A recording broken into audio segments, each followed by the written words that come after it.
Hello everyone, welcome to the short session. In this short session, we'll be discussing about function overloading in C++ programming language. You will find that function overloading is a kind of polymorphism that is very commonly used in C++ programming language. In this session, we will understand what we mean by polymorphism in C++. We will see what are the different types of polymorphism that can be used in C++, and we will discuss along with suitable example function overloading in C++. Friends, as you know that you are viewing this session on my YouTube channel Learn with Prakash Kanade, and do not forget to subscribe to the channel to see more videos on the subjects of electronics and computer science. Friends, you will find that the concepts of computer science are taken from the real life only. There is nothing new. The only thing is that a specific mathematical modeling is achieved for what we really practice in real life. You must have been find that when you go to the shop or a mall, then you will find that you have to behave like a customer. If you are in a bus or a train, then you need to behave like a passenger. When you go to the school or college, then you behave like a student. And when you come at home, then you behave like a children. So in real life, you will find that we are using a different behavior under the different circumstances.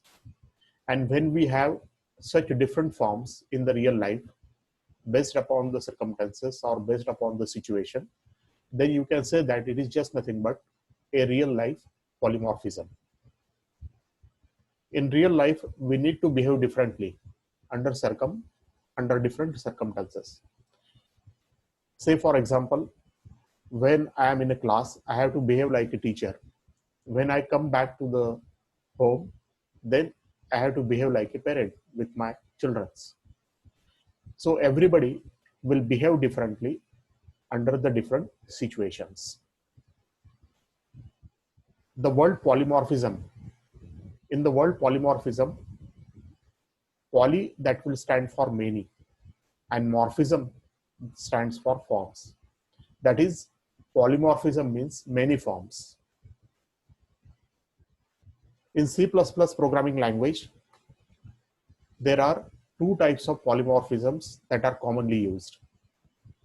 The first type is being called as a compile time polymorphism, and another type is being called as a runtime polymorphism. Compile time will refer to the time when we compile our program, or you can say that it is a kind of static binding or early binding. And runtime, it is a time when we run our program, that is when we execute our program. So this runtime is being called as a dynamic time. Compile time polymorphism is also called as static polymorphism. Function overloading and operator overloading are the two different forms of compile time polymorphism. In C++, it is possible that you can use this static polymorphism in the form of function overloading and operator overloading. So as its name indicates, overloading, it will stand for making the use of same function name in different functions. And operator overloading will stand for making the use of same operator for similar different operations. Runtime polymorphism is also called as dynamic polymorphism. For example, when we study virtual functions, then you will find that virtual functions are the examples of runtime polymorphism. Polymorphism is a kind of object-oriented feature, and this feature is available in C++ because we know that C++ is an object-oriented programming language. This feature is very much used by the programmers when they write programs in C++. Now, why should they use such feature? because you will find that this feature is very closer to the real life experiences. Also, you will find that this feature will allow us to perform a single action in different ways. So whenever we want to perform a single action, but the same action we need to perform in a variety of ways, then for achieving this, you can make the use of polymorphism. So as we have discussed, in C++, we have a polymorphism, and this polymorphism can be categorized into two categories. The first category is called as a compile time polymorphism, and the second category is called as a runtime polymorphism. Compile time polymorphism can have further two types. The first one is being called as a function overloading, and the second one is being called as an operator overloading. Runtime polymorphism will stand for the virtual functions. So as far as this session is concerned, we are going to discuss only about the function overloading. In our later session, we will go for the operator overloading, and in another session, we will go for the discussion of virtual functions. Now, let us see what we mean by function overloading. We know that in every programming language, it is mandatory for us to write the programs in the form of functions. So any C program or any C++ program can be thought of as a collection of functions. Function overloading in C++ will refer to make the use of same function name for more than one function. Suppose in a program, you want to write 2 or 3 functions. And suppose these functions are to be written for performing similar actions. If this is the case, then you can make the use of only one function name for all the 3 functions. In C programming language, it was not possible to make the use of single name for the different functions. But in C++, this feature is being added, and it is possible for us that we can make the use of one name only for more than one function. The condition is that all these functions are written for the same purpose.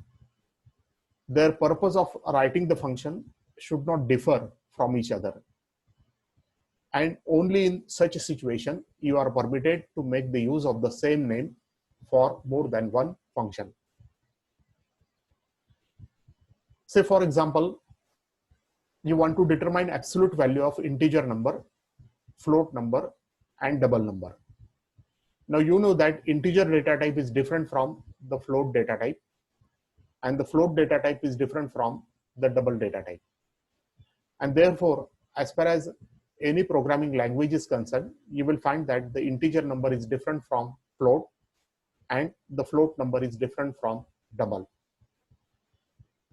So when we want to determine the absolute value of 3 such entities, then it is mandatory for us to write the 3 different functions. For writing such functions, we need to make use of different name for each one of these functions. But since we are only determining the absolute value of different types of numbers, and therefore in C++ it is possible that you can make the use of function overloading, and you can write the same function name to determine the absolute value of integer as well as float and as well as the double number. When we want to determine absolute value of integer, then we can have a function integer absolute, of which the parameter is also integer. When we want to determine absolute value of float, then we can write a function float absolute, of which the parameter is also float. When we want to determine absolute value of a double number, then we can write a function double absolute, of which the parameter is also double. So in this example, you will find that instead of making 3 different names, what we have done is that we have used the same name absolute for determination of absolute value of integer, for determination of absolute value of float number, and for determination of absolute value of double number. When we write code in such a fashion in C++, then writing of the code is much easier, and we need not to remember the different name for each function every time. Now the question is how compiler will differentiate between these three functions when their name is same. The compiler will differentiate between these functions based on their parameter type. If you carefully observe, then you will notice that the first function is having the parameter of integer type. The second function is having a parameter of float type. And the third function is having a parameter of double type. Since their parameters are different, and therefore for compiler it is easy to differentiate between these three functions even if their name is same. That is, it is not possible for you to write the same function name and the same parameters for more than one function. You need to differentiate between the parameters of the function. We'll see one example how function overloading can be used in C++. Suppose initially we have included the input-output stream header file using the namespace standard. In this example, what we have done is that we are making use of three different functions, and the name of these three different functions is the same, and it is print. But as indicated here, the first print function will have an integer parameter. The second print function will have a double parameter, and the third print function will have a character parameter, a string of characters parameter. So in the first function, we are simply printing the message that this is, here it is integer. In the second function, we are printing the message, here it is a float. And in the third case, we are printing the message, here it is a character sequence. In the main function, you will find that initially we have written a statement print in the bracket 10. Now compiler will easily understand which function to invoke or which function to execute, because the parameter is integer, and therefore the first function will be executed. In the second case, you will find that the parameter is a fractional number, and therefore the second print function will be executed by the compiler. In the third case, we are passing a string as a parameter, and therefore the third print function will be executed. And finally, we are returning 0 value to the main function because we have declared our main function of the type integer. Such program you can easily type by using any online C++ compiler text editor, and you can run this program by using the online C++ compiler. When you execute such program, then here you will get the output. When in case of first print, the first print function is executed, and therefore we will get the output, here is integer 10. In the second print call, you will find that the second print will be executed, and therefore we will get the output, here is float 10.1. In the third print call, the third print function will be executed, and therefore we will get the message on the output screen, here is character 10.